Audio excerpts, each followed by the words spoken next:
제가 부가연동에 사는데 아침마다 광화문으로 출근할 때마다 지나가는 학교가 하나 있어요. 미동초등학교입니다. 미동초등학교 앞에 큰 바위가 있는데 뭐라고 써놨느냐 하면은 큰 사람이 되자라고 했습니다. 큰 사람이 되자. 그 말이 참 좋아요. 제가 50여 년 동안 기자 생활을 해보니까 한국 사람들에 대해서 좀 관찰을 하게 됐는데, 한국 사람들은 뭐 국민 평균 IQ가 세계에서 최고고 학력도 최고고 가장 열심히 일하는 사람이라서 이 재주 좋은 사람, 임기응변 잘하는 사람, 이런 사람들은 참 많은데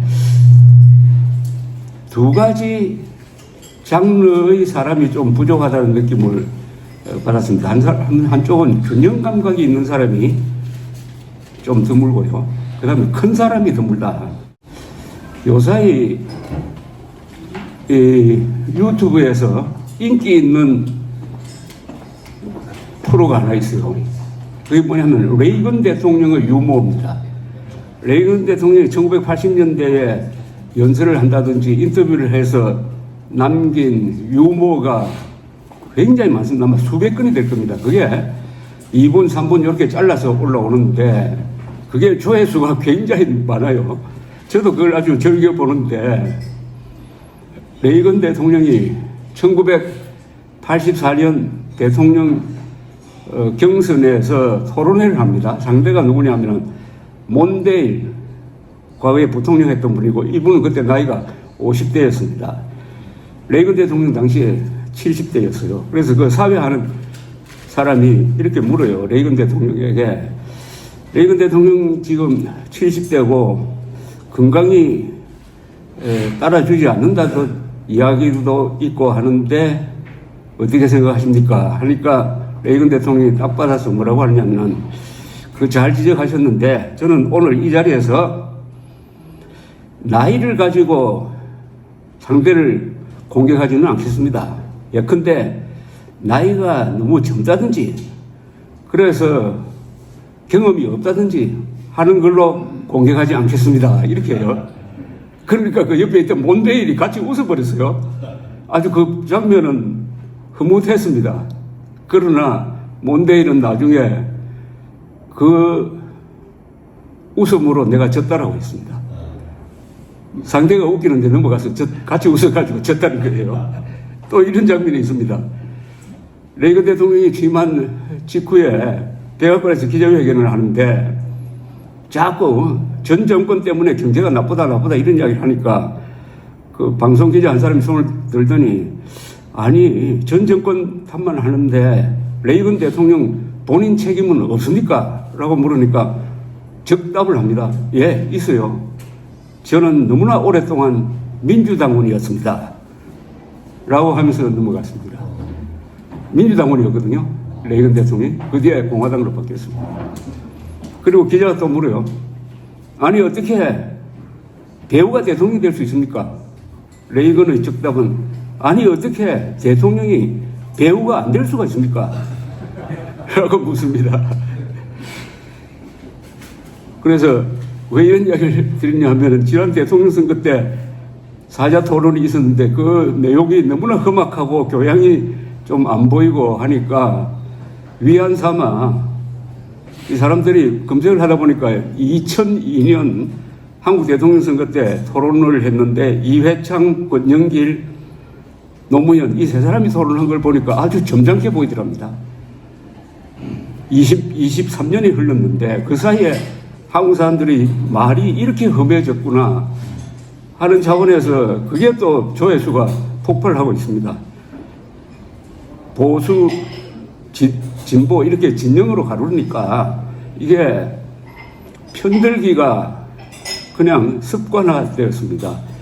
이 진영 논리에 빠져서는 안 되는 직종이 몇 개가 있어요.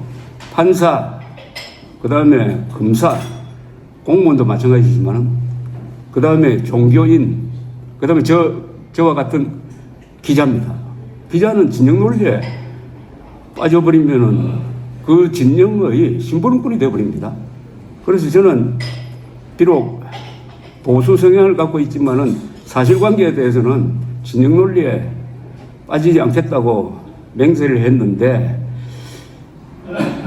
이재명 대통령 후보 시절에 대통령 되고 나서 만났더니 저보고 왜 그 사람 만나느냐고 욕하는 사람이 많아요. 아니 이 세상에서 기자가 대통령 만났다고 욕 듣는 나라가 되어버렸습니다. 진영 논리로 갈려서 살면은 생활이 정말 각박합니다. 그래서 저는 이제 진보 보수 중도 이런 말 안 하고 다른 말 하는 방법이 없을까라고 고민을 하고 있는데요. 저는 헌법과 사실을 기준으로 해가지고 헌법과 사실을 존중하면은 다 상식파고 그걸 부정하면은 그건 비상식파가 되는 거니까 상식파냐 비상식파냐로 나누면은 그래도 한 9대 1쯤 상식파가 많지 않을까 하는 그런 생각을 해보았습니다. 오늘 주제와 연관되어서 아무래도 지금 경주에서 진행 중인 에이펙 정상회담 이야기를 하면서 이야기를 풀어가는 게 자연스럽지 않을까 생각이 듭니다.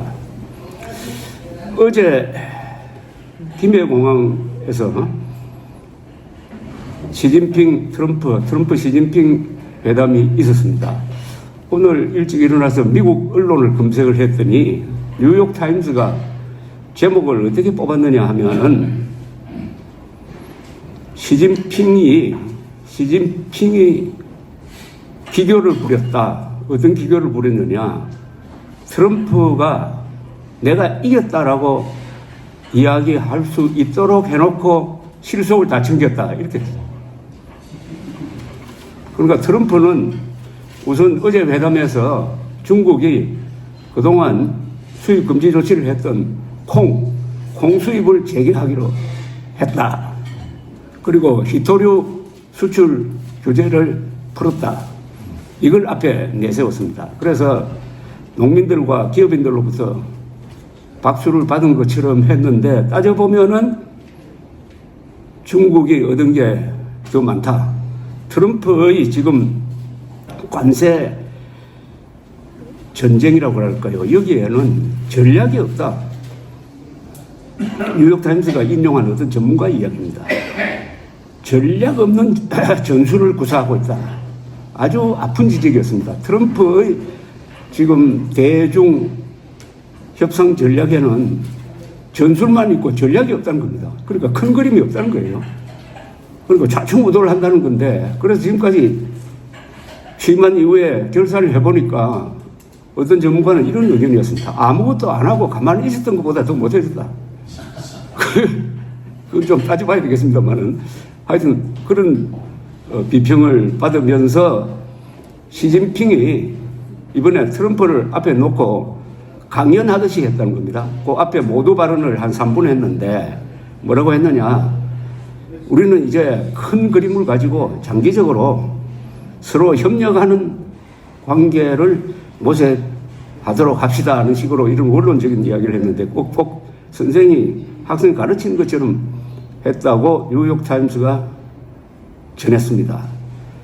저도 이번 에이펙 정상회담은 미국과 중국의 힘의 균형이 어느 쪽으로 기울고 있느냐 하는 것을 가늠할 수 있는 회담이었다고 생각을 합니다.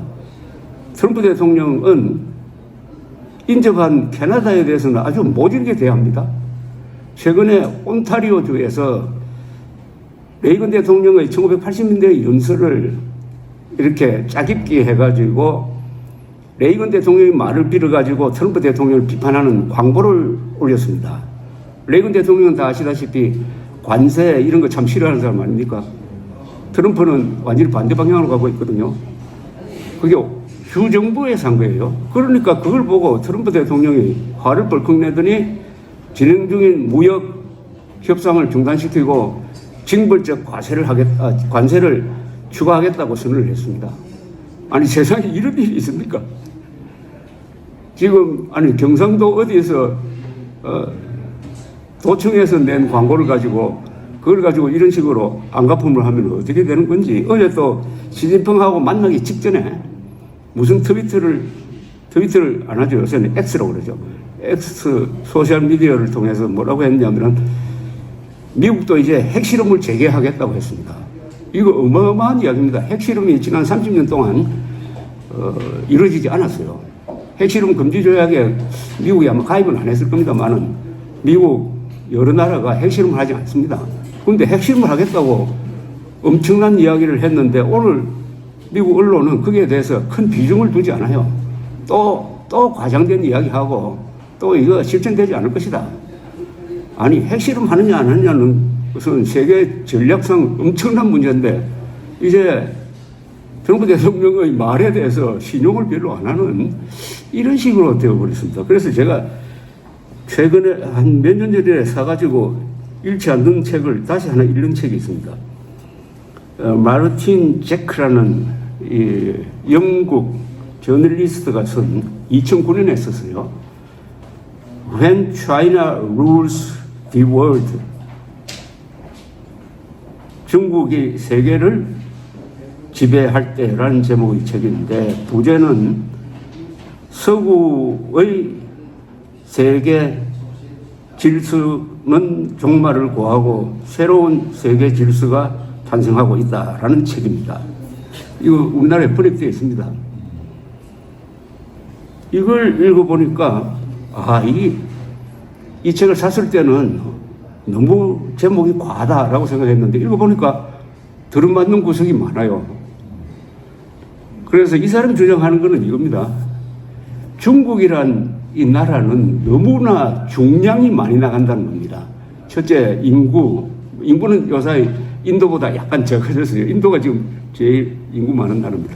그 다음에 면적, 무엇보다도 구매력, 제조, 그 다음에 이분이 중요하게 생각하는 게 5,000년에 걸친 중국의 문화, 문명의 축적, 이게 다 한 덩어리로 모여 있으므로 너무나 많은 중력을 발휘한다는 거죠. 중량이 크면 중력이 저절로 생기고 중력은 주변 국가를 막 끌어들이지 않습니까? 그 힘이 너무나 강하다. 덩치가 너무나 크다는 겁니다. 그리고 중국 공산당이 얼마나 효율적인 정권이냐 하는 것을 아주 극찬을 하고 있습니다.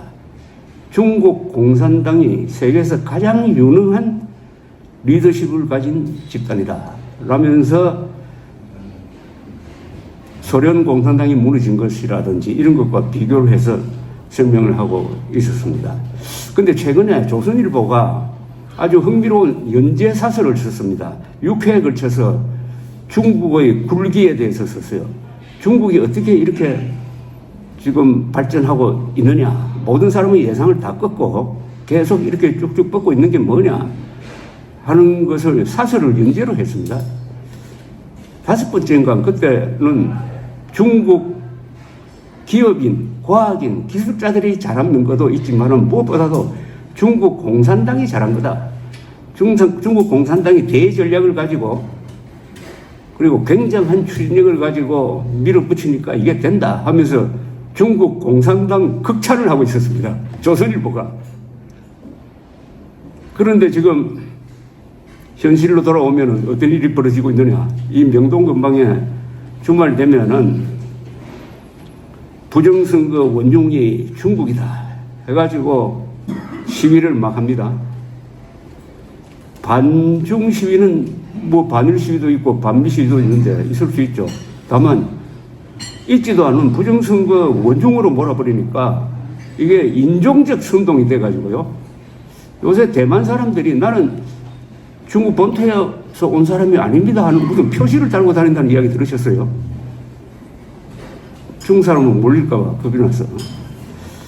그래서 지금 세계에서 제일 잘 나가는 나라와 척을 지려고 하는 이런 세력이 한국에서 상당히 지금 목소리를 높이고 있습니다. 저는 아까 말씀드렸던 대로 진보, 보수, 중도 이런 거 말고 이제 상식, 즉 헌법과 사실을 존중하는 사람과 아닌 사람으로 나누자라고 이야기를 하는데 최근에 그 문형배 전 헌법재판소장이 어느 신문과 인터뷰한 데서 제가 머리에 아주 딱 남는 대목이 한 사람이 있었습니다. 이분도 이번에 탄핵 재판을 해본 소감인 것 같던데 지금 우리나라가 진보 보수로 나눌 그런 나라가 아니다. 상식과 상식 없는 사람으로 나눠야 된다. 그런데 자꾸 이게 정치하는 사람들이 진영 논리를 가지고 편가르기를 하니까 결과가 어떻게 되느냐. 극좌와 극우로 나눠져 버렸다는 이야기였습니다. 극좌와 극우. 한국에서는 극좌와 극우가 있어요. 극좌와 극우, 그 중간에 있는 사람들 중심으로 정치를 이끌어 가야 되는데 그것은 대통령이나 상당히 여당이 해야 될 역할이라고 생각합니다.